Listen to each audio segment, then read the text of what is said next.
ദാറുൽ ഹുദ പുങ്ങനൂർ കോളേജിലെ ഇന്നത്തെ സുബ്ഹി നിസ്കാരം ഇന്ത്യയിലെ പല കോണുകളിൽ നിന്ന് വന്ന് പഠിക്കുന്നവരും കേരളത്തിലെ ഒരു പറ്റം നല്ല മനുഷ്യരും.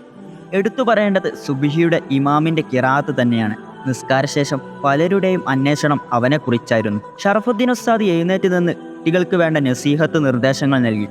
ഇനി ഉസ്താദിൻ്റെ സംസാരം അതിഥികളോടാണ്.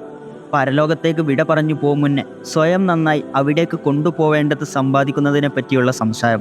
നാസ്തക്ക് മുന്നേ തന്നെ രാവിലെ നടക്കുന്ന ഒരു മക്തബ് കാണാൻ പോവാനുള്ളത് കൊണ്ട് പള്ളിയിൽ നിന്നിറങ്ങി. ചൂടു ചായയും കുടിച്ചിട്ട് എല്ലാവരും ബസ്സിൽ കയറി. വയലുകളിലൂടെയായിരുന്നു യാത്ര. പോകുന്ന വയലിൻ്റെ സൈഡുകളിലെല്ലാം പുളിമരങ്ങളും സജീവമാണ്. ആരുടെയോ ചോദ്യം കേട്ട് ഷറഫുദ്ദീൻ ഉസ്താദ് മറുപടി പറഞ്ഞു. പുങ്ങനൂരിന് ടെർമറിൻ ടൗൺ എന്നൊരു അപരനാമം കൂടിയുണ്ട്. ചെറിയ റോഡുകളിലൂടെ വലിയ ബസ് പോകുന്നു. കാണുന്നവർക്ക് അതൊക്കെ കൗതുകമുള്ളതുപോലെ തോന്നി. കിലോമീറ്ററുകൾ താണ്ടി ബസ് ഗ്രാമത്തിലെത്തി. വെറും 60 താഴെ മുസ്ലിങ്ങൾ മാത്രമുള്ള ഒരു ചെറിയ ഗ്രാമം. നാഗരപ്പള്ളി. അങ്ങാടികളോ മറ്റു കടകളോ ഒന്നും തന്നെയില്ല. പക്ഷേ ഹാദിയ പദ്ധതികൾക്ക് ശേഷം ഈ നാട്ടിൽ വന്ന മാറ്റങ്ങൾ വളരെ ശ്രദ്ധേയമാണ്. ആവശ്യത്തോടെയാണ് ചെറിയവരും മുതിർന്നവരും മക്തബുകളിൽ വരുന്നത്. ഇതിനൊക്കെയും മേൽനോട്ടം നയിക്കാൻ ഉറുദു ഹുദവിമാരും സജീവമാണ്. മക്തബ് നടത്തുന്നത് ഒരു ഹസ്രത്തും അദ്ദേഹത്തിൻ്റെ പണ്ഡിതയായ ഭാര്യയും കൂടിയാണ്. ഏറെ സന്തോഷിപ്പിച്ചത് അവരുടെ ഖുർആൻ പാരായണങ്ങളും ദിക്റുകളും മറ്റും തന്നെ.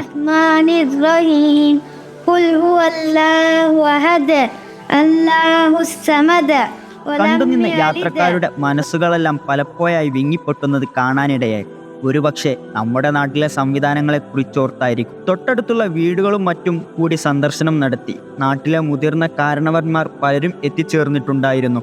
വന്നവർ അവർക്ക് അതിഥികളാണെങ്കിലും ഷറഫുദ്ദീൻ ഉസ്താദും ഹുദവിമാരും അവരുടെ കൂടെയുള്ളവരെ പോലെയാണ്. അവരോടൊക്കെ സലാം പറഞ്ഞ് തിരികെ കോളേജിലേക്ക് പോന്നു. വരുന്നതിനിടയിൽ സമൃദ്ധമായ കൃഷിയിടങ്ങൾ ഇറങ്ങി.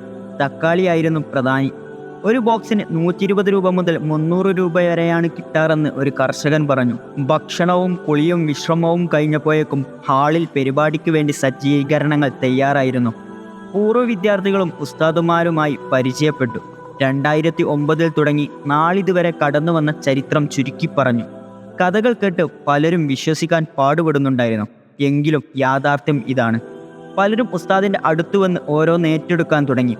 എത്രയോ സൗഭാഗ്യങ്ങളിൽ ജീവിക്കുന്ന നമ്മൾ, ശരിക്കും പറഞ്ഞാൽ സ്വർഗത്തിൽ തന്നെ, പലരും പരസ്പരം പറഞ്ഞു.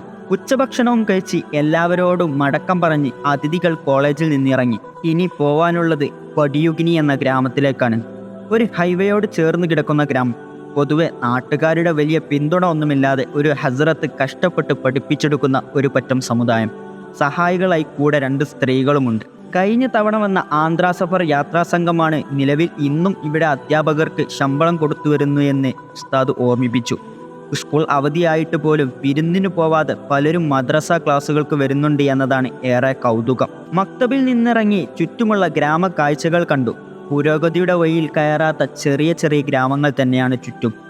ആന്ധ്രാ സഫർ മടക്കയാത്ര ആരംഭിച്ചു. ഇനി ബാക്കിയുള്ളത് വെല്ലൂർ മക്കാമും ബാഗ്യാത്ത് കോളേജും. വെല്ലൂരിലെ ഉസ്താദിൻ്റെ മലയാളി ബന്ധങ്ങളെ വെച്ച് രാത്രി ഭക്ഷണത്തിനുള്ള സൗകര്യമായി. ശേഷം പാണക്കാട് PMSA പൂക്കോയത്തങ്ങളുടെ വലിയുപ്പ സയ്യിദ് ഹുസൈൻ ആറ്റക്കോയത്തങ്ങളുടെ മക്കാമിലെത്തി. ബാക്കിയാത്ത് കോളേജിൻ്റെ തൊട്ടടുത്തു തന്നെയാണ്. അവിടെ സന്ദർശനം നടത്തി. നിസ്കാരവും അവിടെ നിന്ന് കഴിഞ്ഞു. തൊട്ടപ്പുറത്തുള്ള ബാക്കിയാത്ത് ഹസ്രത്ത് മക്കാമും കോളേജും കണ്ടു. ബാക്കിയാത്തിൻ്റെ ബാനിയും അദ്ദേഹത്തിൻ്റെ മകനും അന്ത്യവിശ്രമം കൊള്ളുന്നത് കോളേജിൻ്റെ തിരുമുറ്റത്ത് തന്നെയാണ്. യാക്കൂബ് ഉസ്താദ് നേതൃത്വം നൽകി. ഇതോടെ ഈ വർഷത്തെ 3 ദിവസം നീണ്ടുനിന്ന 43 പേരുടെ ആന്ധ്രാ സഫർ യാത്രകൾ ഇവിടെ അവസാനിക്കുന്നു. ഒരുപാട് ഓർമ്മകളും കൗതുകങ്ങളും പാഠങ്ങളും നിറഞ്ഞ യാത്ര. ഹാദിയയുടെ ഗുണകാംക്ഷികളായവർ പദ്ധതികളും പ്രവർത്തനങ്ങളും നേരിൽ കണ്ട യാത്ര.